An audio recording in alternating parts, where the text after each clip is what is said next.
साथियों, mister x की तरफ से आप सभी लोगों को मेरा प्यार भरा नमस्कार। आज काफ़ी दिनों बाद आपसे गुफ्तगू हो रही है, तो इसके लिए मैं क्षमा चाहूँगा। क्षमा भी नहीं, मैं जानबूझकर ही आप लोगों के सामने नहीं आना चाहता था, लेकिन अब मुझे थोड़ी ज़रूरत फील हुई तो इसलिए मैं सामने आया हूँ कि आप हैं जनवरी को ये समर का एग्ज़ाम होगा।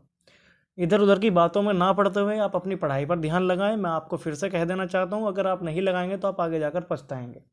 बाकी हो कुछ भी आगे, वो सिचुएशंस देखो, सारी सिचुएशन आपके कंट्रोल में नहीं है। जो आपके कंट्रोल में अभी है वो कंट्रोल में ये है कि आप अपनी पढ़ाई लगातार जारी रखें और अच्छे से पढ़ते रहें, जिससे कि आपको आगे ये कभी फील ना हो कि हमने मेहनत नहीं की।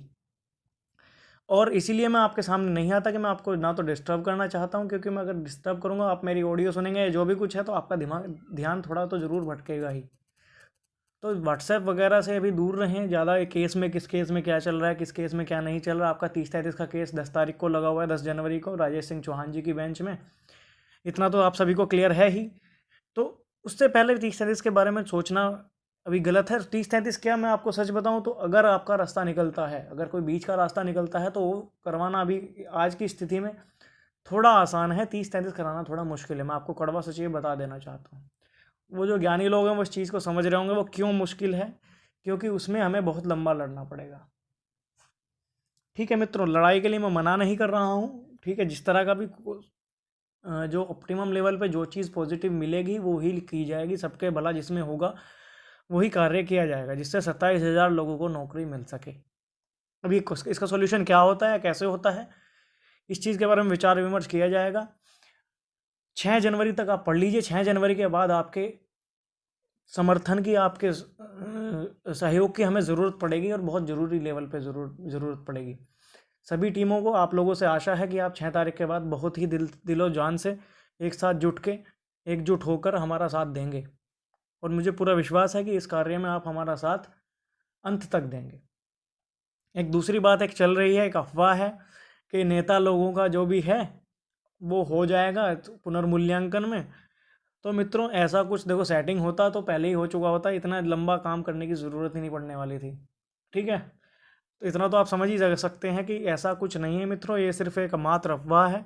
मेरे एक मित्र हैं, मथुरा के बहुत घनिष्ठ मित्र, या कुछ काफ़ी सारे लोग ऐसे हैं जिनके मैं कॉल्स नहीं ले पाया, या नहीं किए, या जानबूझ के नहीं उठा पाया, ऐसा भी हो सकता है। लेकिन मैं बिज़ी काफ़ी रहा इस बीच, और दूसरा मैं आप लोगों को डिस्टर्ब नहीं करना चाहता था, इस वजह से मैं दूर रहा।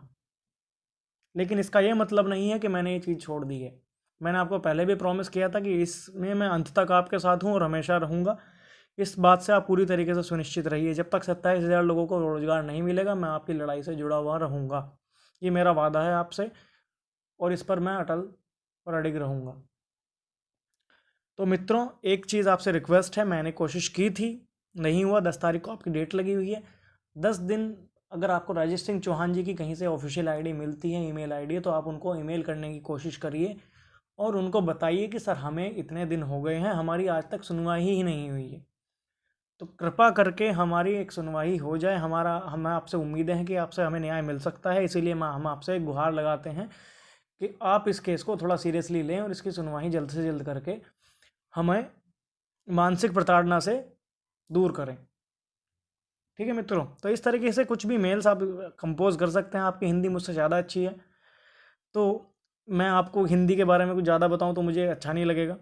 तो आप जो भी, जैसा भी आपको उचित और सभ्य भाषा में आप अपनी बात को रख सकें। और मैंने कोशिश की है, कुछ लोग मुझसे भी अच्छे एक्सपर्ट्स हैं, आईटी एक्सपर्ट्स, तो मैं उनसे रिक्वेस्ट करूँगा कि जिस किसी को भी राजेश सिंह चौहान जी की आईडी मिले वो प्लीज़ कमेंट बॉक्स में नीचे डाल दें। ठीक है, तो मित्रों, अभी कितने 6,000 पास हो रहे हैं या 7,000 पास हो रहे हैं, वो लोड लेने की ज़रूरत नहीं है, ज़्यादा प्रेशर लेने की ज़रूरत नहीं है उस केस में। क्योंकि 6,000 या 7,000 जो भी पास होंगे, मुश्किल से उसमें से 1,000 लोग ऐसे होंगे जो 30-33 में भी नहीं होंगे, और बाकी वाले आपके मित्र पास होंगे तो वो 40-45 की श्रेणी में आ जाए, है ना मित्रों। अब 40-45 की श्रेणी में आएंगे तो उनको सीट कहाँ से मिलेगी? उनको सीट इसी 27,000 में से मिलेगी। लेकिन है तो आप ही के साथ वाले लोग ना। ज़्यादा चेंज कुछ नहीं होने वाला इस चीज़ से। इस चीज़ में अगर होते भी हैं पास, तो आपके लिए पॉजिटिव रास्ते खुलने वाले हैं, ये चीज़ ध्यान रखिए। ठीक है, तो परेशान होने की ज़रूरत नहीं है, हम आपके साथ हैं। आपको भी हमारा साथ देना होगा अंत तक। बिल्कुल घबराएं नहीं, पढ़ाई में इतना ध्यान लगाएं। जो चीज़ अभी चल रही है, अभी सबसे ज़रूरी चीज़ क्या है? एक कहावत मैं आपको शायद पहले भी कहानी सुना चुका हूँ, अब फिर सुना देना चाहता हूँ। एक व्यक्ति था, उससे पूछा गया कि मित्र, आपकी वाइफ, आपकी मदर और आपके पिताजी तीनों लोग गंगा नहाने जाते हैं और तीनों लोग डूबने लगते हैं। तो अब होता क्या है, आपको मौका मिलता है, आपको स्विमिंग आती है, आप किसको बचाना की कोशिश करेंगे? तो काफ़ी सारे लोगों ने इंटरव्यू में उल्टे सीधे जवाब दिए। किसी ने माँ कहा, किसी ने बाप कहा, किसी ने बीवी कहा, अपने अलग अलग तर्क दिए। लेकिन अगर प्रैक्टिकल सिचुएशन में आप वहाँ पर फंसेंगे तो क्या करेंगे? बट ऑब्वियसली सिचुएशन है, जो आपके सबसे पास होगा, जो सबसे करीब होगा, पहले उसी को बचाकर बाहर लाएंगे, और ये प्रैक्टिकली होगा। तो इसीलिए आपके सबसे पास में क्या है? आपका एग्ज़ाम है, आप इसी की पढ़ाई करिए, बाकी सब चीज़ों को भूल जाइए। बाकी जो चीज़ें हैं वो आपके हाथ में नहीं है, आउट ऑफ योर कंट्रोल, तो आप उनको कंट्रोल नहीं कर सकते। आप ऐसी सिचुएशन में हैं, आपकी सिचुएशन में अभी आप पढ़ाई कर सकते हैं तो पढ़ाई ही कीजिए।